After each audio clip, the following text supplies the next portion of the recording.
Hello. We are live. Welcome back to Premed Office Hours. This is live Q&A with the medical school headquarters advising team. This free hour of live Q&A has gone by many names. We've decided it is no longer Ask the Dean, since we're not all deans. It's no longer Ask Mappd, because we're both Mappd and medical school headquarters. So thanks for hanging with us for one more name change, Premed Office Hours. Hopefully that name explains to you exactly what it is. You show up, you ask us questions, we answer them. We have got a whole cadre of experts here. Let me start with the one and only James Scott Wright. So Scott Wright, so you guys know, if you haven't met him before, former director of admissions at UT Southwestern Med. Also previously was an executive director at TMD SAS, the Texas Application Service for Med, Vet, Dent. And it's not even here on the banner because he's got so many accolades, but he was also a pre-health and undergraduate education dean at, where was it, UT Dallas? UT Dallas, yeah. So a lot of Texas experience, but also not just Texas. You've done speaking engagements all over the US and Canada, not just about the medical admissions process, but about mental health, about balancing mental health. You've done teaching at medical schools about ethics. Dude, thanks for showing up. Yay, me. I know, I was just so happy to see you. I wanted to spend some time telling everyone how awesome you are. Oh, you're sweet. So how are you? I think you're a little under the weather, but you're here. Yeah, I'm here, and it is winter, so stuff goes around, but I'm here and excited to answer questions for all these exciting and energetic pre-med students. Yeah.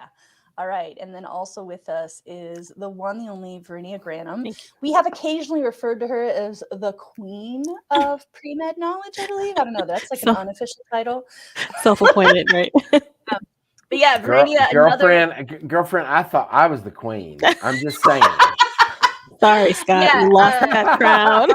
We need some gender fluid regality here. Yeah. Right? I stole your crown. I mean, I just took that quiz that's going around TikTok, the poet soldier king, and I got king. So there you go. Who knows? Yeah. I mostly identify as female, but I'm not like, stuck to it. Let's talk about how amazing Verinia is. Verinia, you've been doing advising and education for more than 20 years. So definitely a pre-med expert, right? You absolutely know the MD-DO path, but also you've done all kinds of pre-health. You were the assistant dean of pre-health and STEM advising at Hofstra. So you've just helped thousands of students get into not only hundreds of med schools, but also PA school, NP, physical therapy, you name it. Yep. Occupational therapy. Why are you here? No, I'm kidding.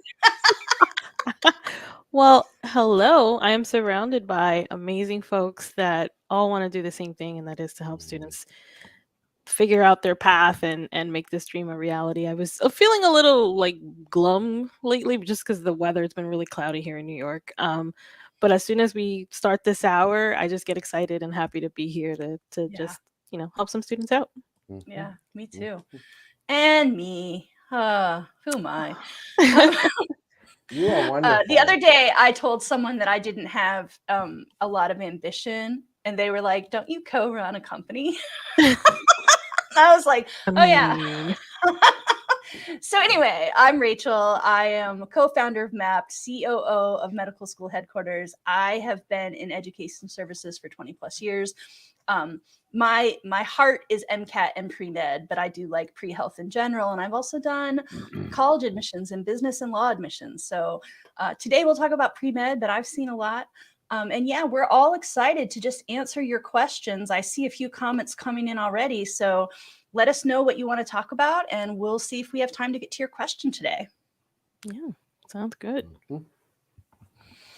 Anastasia says, "Hi, I know that admissions views academic committee letters / packets favorably.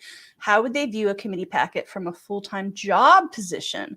I work closely with several doctors and scientists." Interesting and creative question.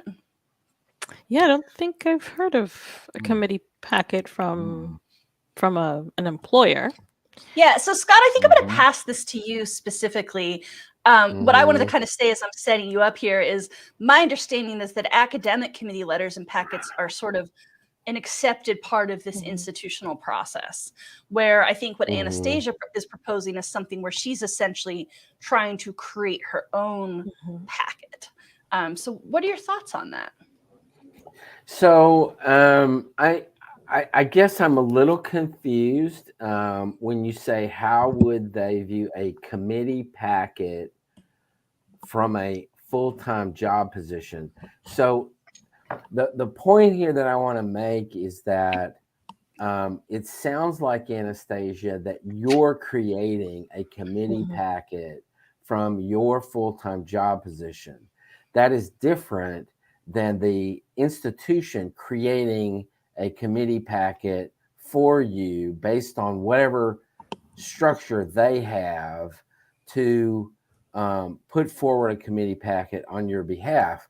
Now, I'm not saying that this isn't going to fly, but I do want you to keep in mind that medical schools are an academic institution. These interviewers, admissions committee members, admissions officers are academic officers who are looking for, at some level or another, academic information in addition to other types of information about you. So I guess I'm wondering, when you talk about a full-time job position committee packet, what would that look like? And how do you know when you're creating that, what to include in that the med schools are going to want to see? Yep. Yeah. So I guess you're putting a lot on yourself to anticipate what the med school admissions committee might want or feel is valuable. And I don't know if you have the ability to take on that role. That's what I'm wondering. Yeah.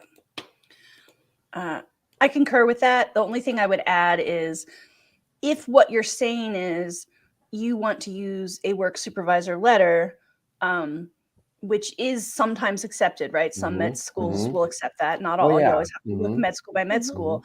It isn't unheard of to ask one or two people, or maybe even three people, to do a joint letter.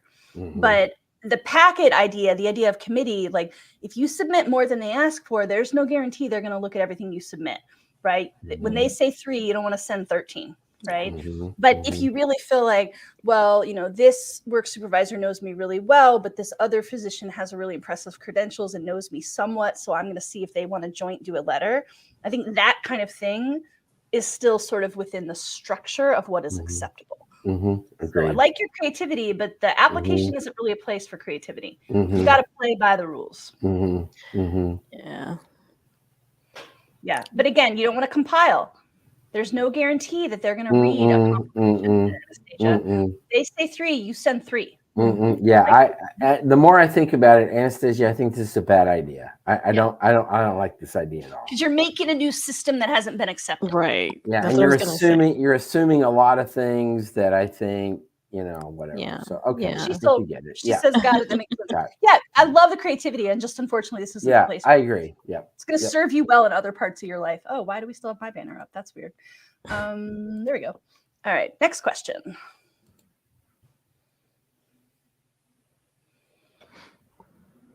Kapil, hey guys, got my med school interview tomorrow. Congratulations. Yay. Any quick advice? Brittany, you want to kick this one off? Quick advice for Kapil? Yeah. First of all, congratulations. Yay. Take some time today to do some final review of your application. Make sure that you know everything that's in there. By now you probably do, but it's always a good idea to review everything, because it could come up during your interview, will come up during the interview. And just some quick review of their website.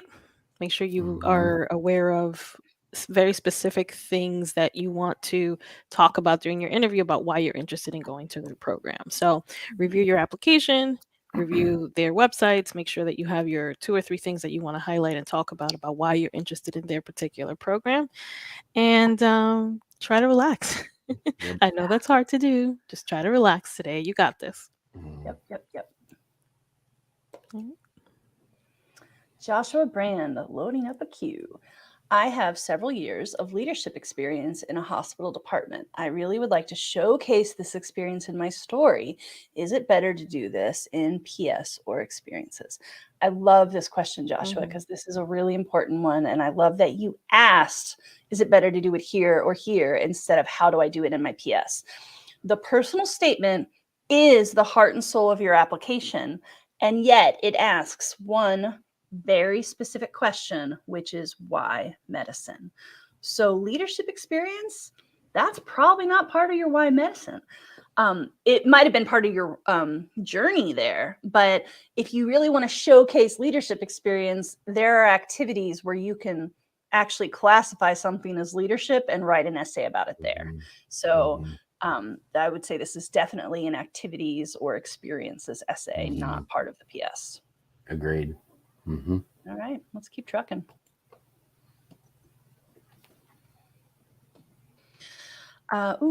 Chie, I'm sorry. Chie, teach me how to say your name. I received a notification that the preview registration is open. I'm applying this cycle and have an April MCAT. When should I register for the preview in Casper? I'm scared seats will fill up. Thanks. Yeah, great question. So preview registration is open now. I definitely saw a lot of panic about it, I guess last week when that first email came out, because I think AMCAS has gone back and clarified their page. They used to have a web page that said, here are participating schools. And then that same link now says something like, we invite all MD schools to participate. And a whole lot of people interpreted that as, oh my gosh, every single MD school is using preview. And there was so much panic that I do believe, to their credit, that the AAMC had to go back and put up a thing that was like, we're inviting them all. You'll have to check and see which schools are doing it. So if you've got the money and the time and you want to play it safe, if you don't have a completely finalized school list, yeah, you can go ahead and register for preview in Casper. I think you can take them as early as April most years. Please don't quote me on that. Go look at the pages and sign up. I typically think of preview in Casper as something to get done around secondaries. But to the point you're making, seats do fill. So if you wait until June when you're writing your secondaries, that might get you a later date. So, right now is sort of a tricky time for knowing whether or not schools require it, because it does change year to year. And right now, if you look at most schools' websites, they're still going to have the 2023 entry year data posted. So you might say, oh, that school doesn't require this exam, and then find out in 4 months that they do. So you want to play it super safe, go ahead and register as soon as it's open just to take them. If you want to wait and be sure that your school, you've got a finalized school list and you're looking at the 2024 entry year requirements, then yeah, you might want to wait a couple months. But I think some of it is just, those tests aren't cheap. Do you have the money? Do you have the time? You're probably going to have to take at least one. It doesn't hurt to take both. The preview lasts forever. So once you take it once, you can use it repeated years. Casper, you have to take once a year. So even if you took it last year, if you're applying again to any of the same schools that still require Casper, you'll have to take it again. I give you a lot longer answer than you might have asked for. I hope that helps.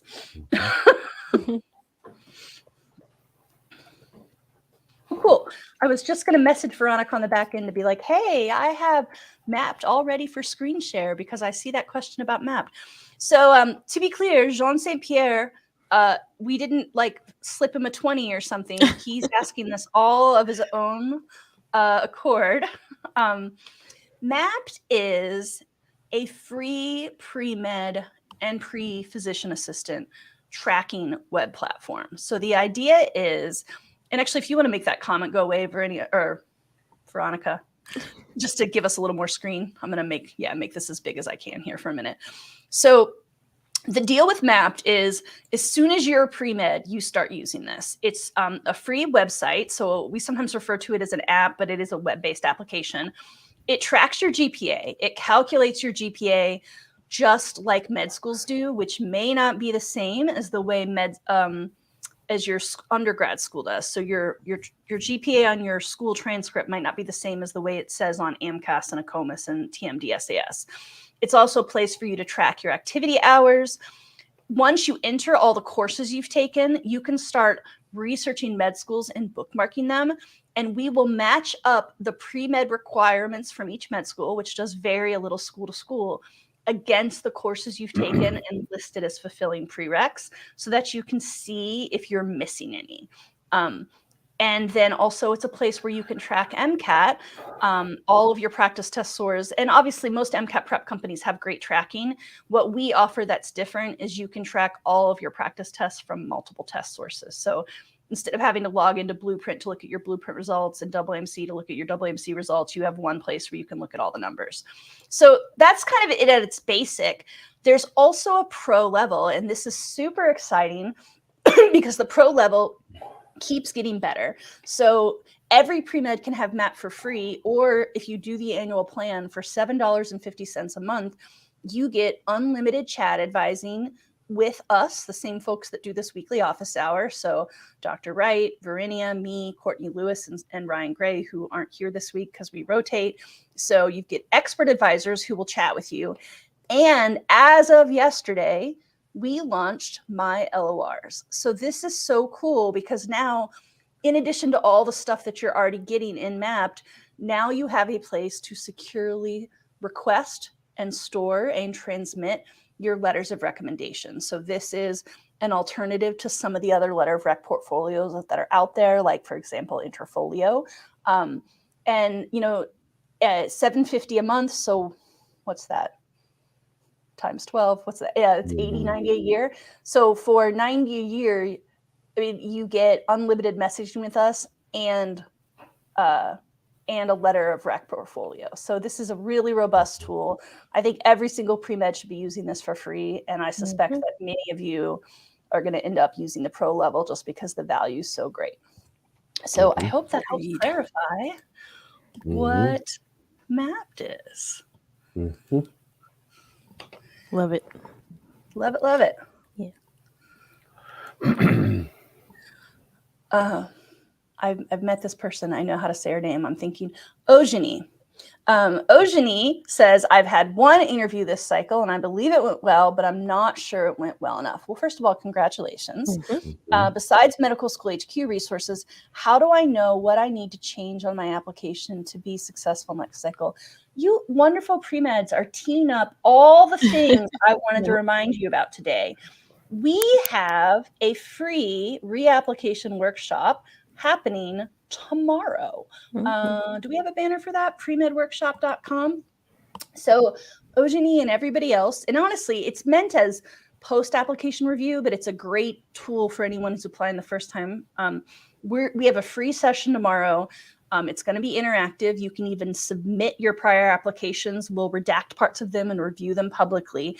It's going to be like an interactive application renovation. So we will go through each of the quantifiable things that you can look at and reflect on in your application. And then we're going to get to even the trickier part, which is the qualitative stuff that you need to review. So, you know, it's hard to get into all of it now because I could literally spend an hour and a half on it like I'm going to tomorrow. But yeah, you're looking at things like obviously GPA and MCAT and the timing of your application and the timing of the completion of your application. But in your case, because you got at least one interview, it might be that it was something more with your essays, right? Because you had good enough stats and quantifiable things. And that gets a lot trickier to talk about how to reflect on essays. But again, sign up at premedworkshop.com and we're going to do some review tomorrow. And if you can't make it live, you can still sign up and just get the recording. There you go.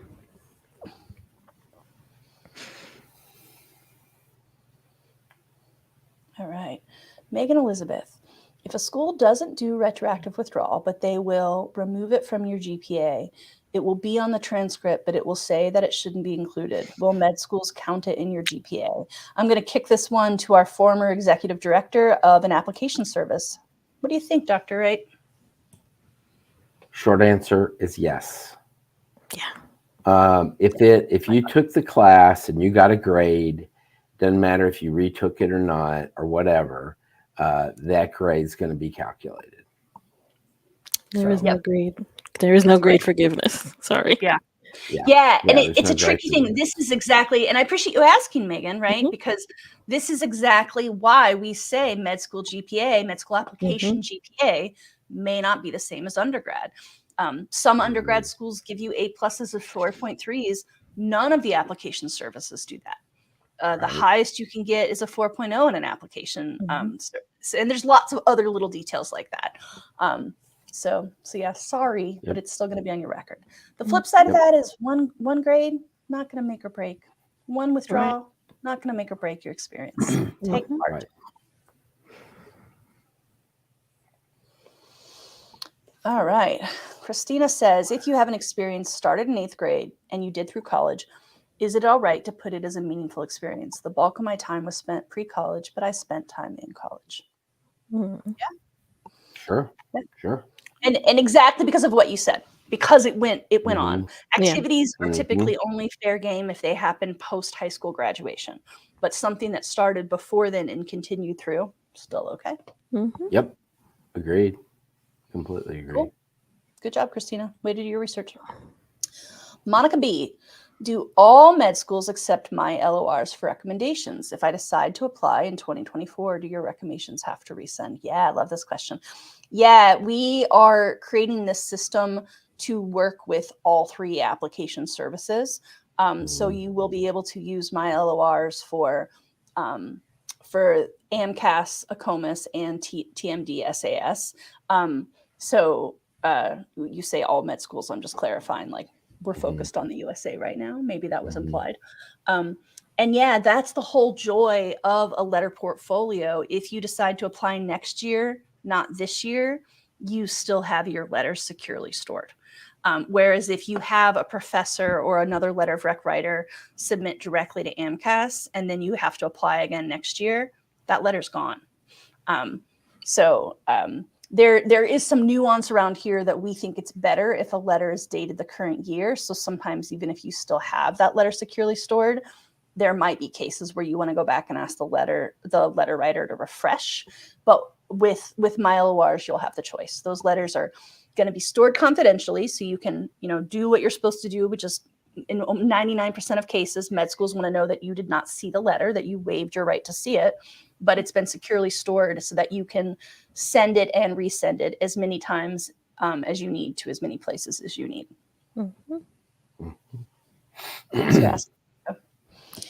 Bro Dio. Dio asked a question last week too, and I love this username. I love this username. This is a very good question. Bro Dio wants to know what constitutes a strong letter of recommendation rather than a generic letter. Also, can average letters make or break an applicant? Dr. Scott Wright, you ran the application service for a long time. You were directors of admissions. Chime in on this one, please.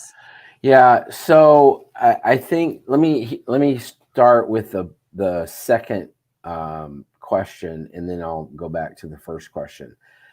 Can average letters, and the key here is the word average, can average letters, which means basically, it's all right letter, it's, not special either way, make or break an applicant? No, not really. I think letters are really difficult for admissions committees to deal with because the lion's share of letters, in other words, most of the letters that you see are what I would term average. They are good, they clearly say good things about the applicant, but they're not like effusive, but they're also not like negative. So I would say that an average letters will not necessarily make or break an applicant. Now let's shift to the first part of that. What constitutes a strong letter of recommendation? I think what constitutes that is that clearly the letter writer knows you well and has experienced you in such a way that they can say things that are meaningful about not only you as a student and a person, but in this journey that you're going through to get to medical school. So I think that that's what constitutes a really strong letter of recommendation is a letter that clearly understands what the med schools want to know about you as an applicant. So, and that's why we stress getting to know your faculty and the people that you're getting letters from. We want you to know them so that they know you and can say things about you that are deep and meaningful. And that's what you need to really talk to your letter writer about. You know, what might be in their letter, what might they want to stress. The AAMC has a pretty good document about guidelines for letter writers that I think you should always include in submitting to your letter writers about, because it guides them in terms of what should they be including in their letter. It's just a short 2-page PDF, but it's really packed with a lot of information, and it does really stress some things that are important. And so I think that's always advisable to give that to your letter writer, and so that they know kind of what the med schools are looking for. Mm-hmm. Yep. Yeah, completely agree. Yeah, and we did post that in the chat for anyone who's watching live. Mm-hmm. But also, if you just Google AAMC letter of recommendation guidelines, that PDF is easy to find, and it's really useful even if you're using a letter for one of the other app services, because the stuff it's talking about is absolutely. Yep. It's very detailed. All right. Larissa Gemmer-Block. I got my associate's degree in 2016, received an F. I'm working on bachelor's now. What department at my community college should I reach out to in order to see if I can switch to a retroactive withdrawal if they offer it? I'm going to punt this to you, Verinia, because you've got, I think, the most recent and most in-depth undergraduate education experience. My gut here is retroactive withdrawals. They've come up a couple times in the last few pre-med office hours. They're incredibly rare. Yes, right. So very. Maybe starting to be out in the ether, but that doesn't mean they happen a lot. Yes. So talk more, please. Sure. So it's not something that they just freely give out. There have to be sort of extenuating circumstances around it that varies. What the procedure is to kind of show documentation of that varies by school. So you have to talk to the school.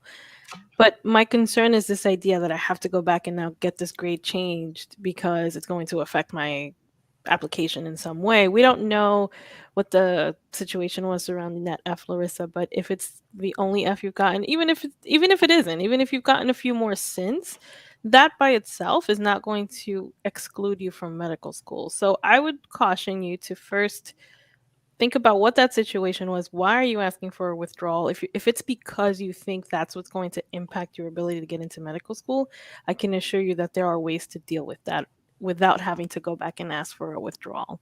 But they are very, very rare. If it's something that you've been advised to pursue, then, good luck. But I just want to reassure you that if the fear is, oh, I'm not going to get into medical school because of this, that may not be a reason to be worried about it. Agreed. Yeah, it's so much of why we talk about GPA trends. Yes. Time and continued improvement will show that you are a different student today than you were then. Yep. And in terms of what department, if you are going to pursue this, I just noticed that part of the question too. Reach out first to the registrar's office and they can guide you from there. Yep. Okay. Joshua Brand, if you take both Preview and Casper and a school accepts both, can you pick which one you score better on? Oh, that's an interesting question. Kind of, I feel like you're maybe drawing some of this from like the whole SAT, ACT game. Keeping in mind that the Preview is pretty new, right? There was the Vita before it, but this is only the Preview's second year being like used widely. I have not yet heard of a school that accepts both. And again, I'm not part of being an expert is things change year to year and you have to stay current. So maybe there's been some announcements from schools that take both, or maybe it even happened last year and I missed it. I don't have all 200 schools admissions requirements memorized. I'm not embarrassed about that. I have Google just like you. But yeah, I've never heard of a case where they do accept both. So I don't know if this is a relevant question. I will defer to my colleagues to see if they've got insight. I don't. I don't know. Yeah, I have not heard of schools taking both. It's usually one or the other. So yeah, I guess Joshua, But- we think it's NA unless you can come back to us with well, even you know what? Okay, you have an example. He says one, but then okay, so ask them. Yeah. Right? Right. We don't know how they're going. And ask them before you apply, because once you apply, asking questions gets trickier, right? They have to be very careful what they say to you so that they're not breaching any of their own kind of ethics principles and policies. But between now and the start of May, when applications open, it's fair game. Anytime you're reaching out to a med school to ask a question, use your critical reading and Googling skills. Make sure it's not already on the web somewhere. But if it's not on the web, then it's fine to email or call and ask. But you just never want to call and ask something that you could have Googled. Yeah. But yeah, thanks for the heads up. I hadn't thought about that possibility yet. Jonathan, I took all of my science prereqs outside the science department. Will I need to contest the AAMC if they don't count them as science credits? Oh, Jonathan, your word choice makes me nervous. These comments are short. People type them quickly. I'm not trying to the idea of contesting the AAMC, that way lies madness, right? They're in charge, dude. Here's what I'm wondering is I'm not sure why you think, I don't know what you mean by outside the science department. If you mean I was a nursing major and I've heard that a lot of the nursing sciences classes don't count as science prereqs, you're right. That's dead end there. They're not going to count them. Exactly. So yeah, I guess either maybe think a little bit more about your question and come back with some more specific details. I know it can be hard to cram it all into one comment.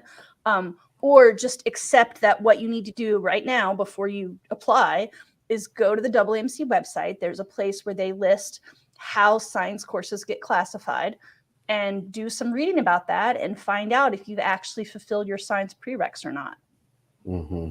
Now, I will say that there is a process for individual courses. If you had an individual course that you thought should count as biology and AAMC counted it as something else, there's a process for you to, ask the AAMC to reconsider that based on some documentation that you have to indicate otherwise. You can't expect to do that wholesale for a bunch of classes. And so, I think it does sound to me like, and Jonathan, this may be inaccurate, but it sounds to me like exactly what Rachel just said, that maybe you took courses in nursing or in some allied health field, and you're wanting those courses to count toward the prerequisites. And if that's the case, that, as I said, that's a dead end. That's never gonna fly.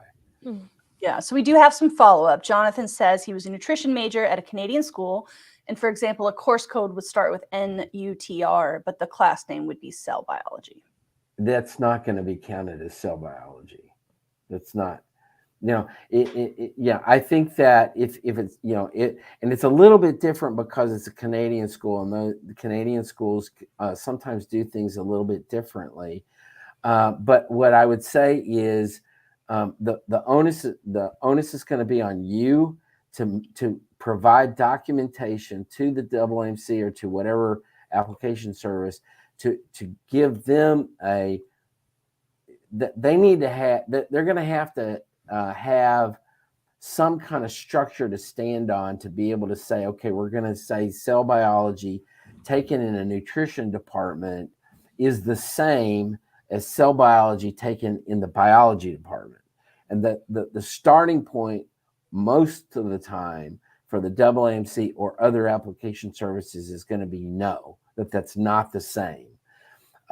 So, the onus is going to be on you to provide enough documentation for them to say, yeah, okay, we'll say that this cell biology taken in nutrition was the same as cell biology taken in the biology department. But my gut reaction is that I'm not sure that that's really gonna happen. Yep.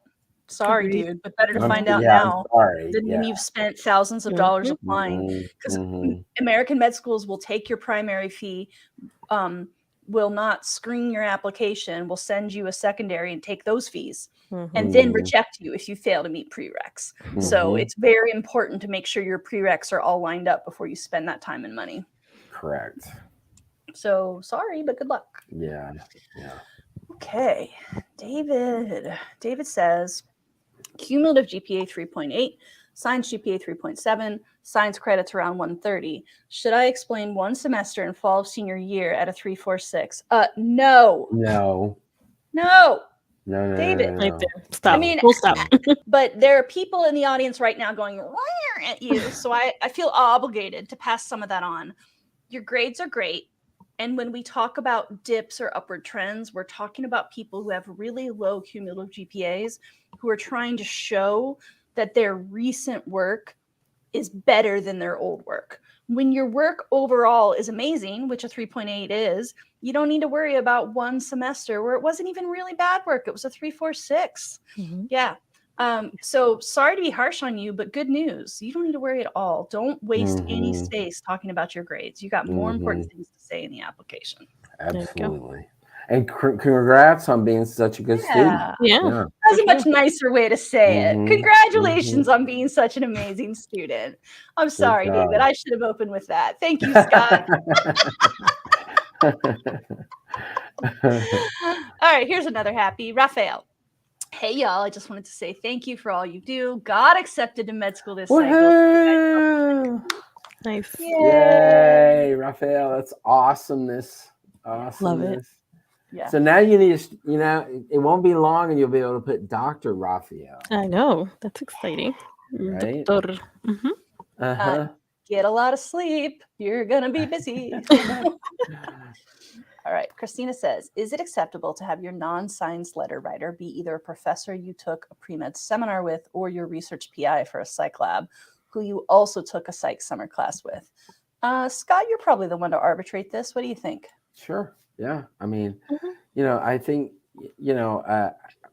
most of the time, I think that, you just need to think of it as straightforward as possible. Science professor letters come from science professors such as biology, chemistry, physics, whatever. Non-science letters come from non-science professors, and that could be math, that could be art, or it could be history, or it could be psych, or whatever.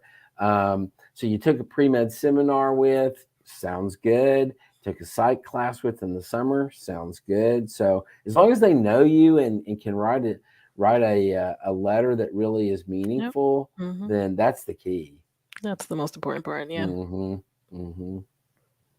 Yep. Yeah. It's a little bit of a quieter day. We typically try not to answer questions from the same person twice. I know we've done that once or twice, but it's okay if we need to today to cover the questions that are coming in. Okay, so another from Jean St. Pierre. I'm a business major and a minor in bio doing a pre-med track. I'm a non-trad vet and have been to 3 universities in the past. Do I need to input all the classes? Yes. Do I need to input all the classes I've taken to MAP to determine my GPA train? Yes. Excellent question. Yep. American med schools want to see every course you've attempted in college, community college, or university, at least anywhere in North America. It gets a little funkier if there's any international coursework. And my short answer there is just go read the handbook. But they don't want to see the stuff that's transferred to your most recent course. So as many schools as you attended, you're going to need transcripts from each of them, and you list the courses as they're listed on the original transcript for each school. Good question. Fringe syringe. Is this fringe like I'm on the edge of things, or fringe like British for bangs? Wait, this is the same question. Oh yeah. I forget his name or her name earlier. Oh, poor David, who I was mean to instead of saying great job. Yeah, we already answered this one. Yeah. Same stats. Okay. This is an example of a comment. This is what we need. All right. Sometimes tech stuff gets weird. We'll just, let's give it a sec. Brittany will find a comment. Maybe there aren't any, in which case we can vamp. Let's talk a little bit about it's January. I mentioned already that a lot of you right now are thinking about if I'm in the current cycle, if I didn't get any interviews yet, or if I got interviews but I didn't hear back, what should I do? We are having a free reapplication workshop tomorrow. So definitely sign up for that if you're interested. If you go to premedworkshop.com, you'll see all of the upcoming workshops we have. We're trying to do about 2 a month this year, but there's one tomorrow, Thursday the 26th, about reapplying. There's also one Thursday, February 2nd, about getting your personal statement started. So lots of cool free stuff to sign up for there. And then also we mentioned earlier, MyLors. Now, if you sign up for Mappd Pro, you are able to get not just all of the cool stuff that's included in Mappd and also chatting with us. We typically message you back within about a day. And it's not, we can't do essay review or interview prep over the chat, but we can do the kind of questions we do here in live pre-med office hours. So, and we also can look at your Mappd profile. So a lot of students, and Brittany, I know you often take point on chat. Mm-hmm. One of the most common questions is, can you look at my GPA and activities and give me feedback? Yep. But in addition to having that year round, now you also have a secure place to store your letters. It's cool stuff. That is. Mm-hmm. Mm-hmm. All right. Okay, new question. Sticks Son 98, waiting for an MCAT score to come back in February. How would you recommend determining what score warrants a retake? Do you think 510 plus is appropriate? I'm going to apply Texas. Yeah, I love this question, Sticks. So first of all, congratulations on getting the MCAT done in January of your application year. It's no small feat. Every year I try to warn people who have MCAT a year or two out, hey, if you can swing it, the smartest way to take the MCAT is January or March of application year. Sometimes people, if they need to do summer prep, even do it the summer before junior year or the summer before their application year. It's real tempting to prep for January and push back to spring. And I'm sure there are people watching who have done that, and you're not in trouble. But just what an enormous peace of mind, right? You're going to have to wait another 4 weeks, and then you're going to know how you did. So that's great. I definitely think 510 plus is appropriate, full stop, right? That's not the kind of score that would ever stop me. With MCAT and also with GPA, I don't believe that stats get you in. I believe stats can keep you out. If you've ever watched any of our application renovations, you will have seen we have tons of cases of people with phenomenal stats who didn't get in because they didn't have clinical or couldn't articulate why they wanted to be physicians. So the stats alone aren't going to make or break your experience. But I want to set aside this 510 plus example because not everyone is going to feel like I might have gotten that. How do I recommend what score warrants a retake? If you took mini practice tests under timed testing conditions, right? Like not at home in your PJs, but like, well, maybe in your PJs, but like sitting upright, doing it the right time of day, not allowing yourself extra time, not allowing breaks, not doing a section today and then a section later after work. If you really did it just like the real test and you consistently do better on your practice test than you do on your official, then that's a sign that something went wrong on your official. And it can be hard to tell when you leave the test because most of us feel like crap when we leave the MCAT. So I don't do the like, do you feel bad when you leave thing? Because you probably did, even if you killed it. Right? But that's the real thing. And then the only other way I would say outside of practice tests is if you're going, oh my God, I didn't take a bunch of practice tests under time conditions. You probably didn't do the studying as well as you should have, and you could do better. Now, that said, if you get a 515 and think, you know what, I have a 525 in me, I don't know that you need to retake anyway. Like a lot of times people with higher scores feel the need, oh, I only have 94th percentile, I need a 99th. Like, I think that's baloney. Like, spend your time on better things. Spend the time getting clinical or shadowing. But yeah, the rough rules of thumb are, does your real test match your practice test? And do you know you put good faith effort into studying? Those are the two main reasons to do a retake.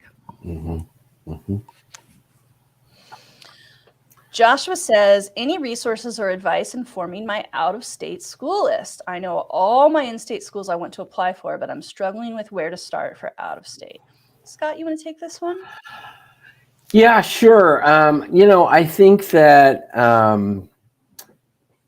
there's several different ways to kind of approach how you want to look at out-of-state schools. And I think one of them is thinking about geography, basic sort of stuff in terms of, if you don't like cold environments, then you kind of need to cut off a geographic area of the country. So some of it's basic stuff. There's other things like if you're, and I don't want to overemphasize this, but I want to say that if your MCAT score is a 503 or a 505, or your GPA is kind of good but not great, applying to Ivy League schools may not be the you can do it. I mean, I'm not saying don't do it, and I'm not saying it's all based on numbers, but I'm saying it's expensive to apply to medical schools. And you got to think about these things in terms of realistically where, what's going on here and what do I want to do? I had a student the other day who had kind of middle range numbers and stuff, and all the out-of-state schools they applied to were these like the top of the, everything. And I'm like, well, okay, let's think about this for a second. I understand sort of aspirationally, it'd be great to go to Johns Hopkins, or it'd be really nice to go to Yale, but is that really where you want to put that money? If your numbers are not, sort of in the mix there. So again, I'm not trying to overemphasize numbers. So how do you then look at out-of-state schools? I think you want to look at private versus public. That's public schools often have cutoffs for how many out-of-state students they can take. You want to look at out-of-state student-friendly schools, and you can get that information from the MSAR or the equivalent of the MSAR for the osteopathic schools. Yeah, so you want to look at public. Yeah, choose DIA, right. You want to look at public versus private. You want to look at areas of the country that you're interested in. You want to look at, are there other things about medical schools that you're really interested in, that you're really looking for? Are they, if you're really interested in research, think about what schools are doing the kind of research that you're really interested in. If you're really interested in global medicine, then there are schools that really emphasize global medicine. If you're really, base it on your interests at some level or another, and think about, kind of what the schools are that really. There's no way to do it that's like the, ding ding ding ding. Here's the bell, and okay, you got it right or whatever. What we have to do is spend time looking at every medical school and seeing what connects with you, and then you move forward. Yep. Well said. I agree. Great advice. Yeah. And I did put at the banner the premedyears.com 437. That's a podcast that Ryan did about a year ago with our friend Joanne Snap, with just more details. All right, so this is our last one from our friend Allie. Allie says, how much of a red flag is it if I only have virtual shadowing and I'm planning to apply in the 2024 cycle? I don't have a car, so it's been difficult to get in-person experience. Man, I really feel this. I feel like so much of the pre-med process assumes wealth and resources, time and money, and it's so unjust. Brittany, do you want to tackle this? Yeah, I wouldn't consider it a red flag necessarily, as long as there are other components to your application that show that you're involved with patients and getting patient care experience. You're applying in the 2024 cycle. So I don't know if you mean applying this cycle to start in 2024 or applying in 2024. I think she means 2024 entry year, because officially, That's the way. officially cycle is named by the year you enter Okay. med school. So many people get it wrong, Yeah. but sometimes when they get it right, we're like, we'll wait. Just wanted to clarify that. Yeah. So I mean, I think you do what you can. Again, it depends on how much other kind of patient care or clinical experience you have as well. Yeah. Is it a red flag?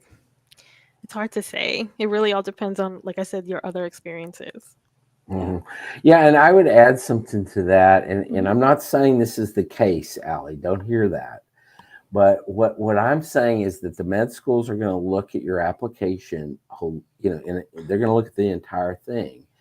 And if they see that you're saying on one side, I have limited shadowing because I don't have a car or whatever, but then on the other side, they see you're doing all these other activities that seem to be in places other, then they're going to be, well, hold on a second. You can get to band practice, for the alternative band that you're in, but you can't get to a shadowing experience. And I see this a lot when we say, well, when students say, well, I didn't have a whole lot of time for extracurriculars because I was so busy with class or whatever. But then they look in your application and see that you have, 15 hours a week to work out in the gym. So, okay, which is it? You not have time or you have time?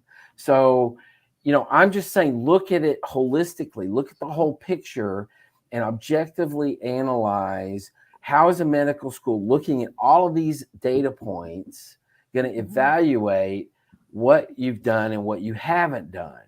And so think about that in addition to everything else. I'm not minimizing the difficulty that you're experiencing because you don't have transportation, but I'm going to say that you have to also look at other things in your application, how that might affect the contention that you're making about what you're doing or not doing. Yeah, completely agree. And Allie, we're not piling on. It's just such a good, rich question. My thought is, okay, it's been difficult to get in-person experience. So what about your in-person clinical, right? Like, I'm a little bit worried that you're talking about virtual shadowing, but you didn't mention clinical at all. And it's also hard to get to clinical. So when Scott says holistic review, I mean, he does literally mean everything. But the big thing I'm thinking is, I'm going to care a lot less about shadowing generally if you have plenty of clinical. Shadowing is different. It serves a different purpose, but lots and lots of clinical is probably the most important activity. And you don't mention that. So I hope that you're really considering all these factors. And I'll do one last plug for that pre-med workshop. Even though it's mostly pointed at reapplication, it's going to be useful for first-time applicants too, to reflect and consider their application. You may want to sign up for that and just sort of go through this checklist of quantifiable and qualitative things to make sure you're ready to apply this year. But thank you. That was such a great question and a common issue. Yep. Well, we are committed to ending on time today because we all have places to be in 4 minutes. But I'm so glad that everybody came out. I appreciate these thoughtful questions. We love helping pre-meds. And if you don't know, we do this every week. So pretty much every Wednesday, except sometimes at the end of the year, is pre-med office hours. Most Fridays is also a live Instagram with Dr. Gray. I think this Friday he'll be on the road, but always here on YouTube, and then most Fridays on Instagram. So come hang out with us, ask questions, go check out the free Mappd account. Go check out MyLors. There's a free trial, so you can, enjoy it for a while before you commit to it. And we'll see you real soon. Bye.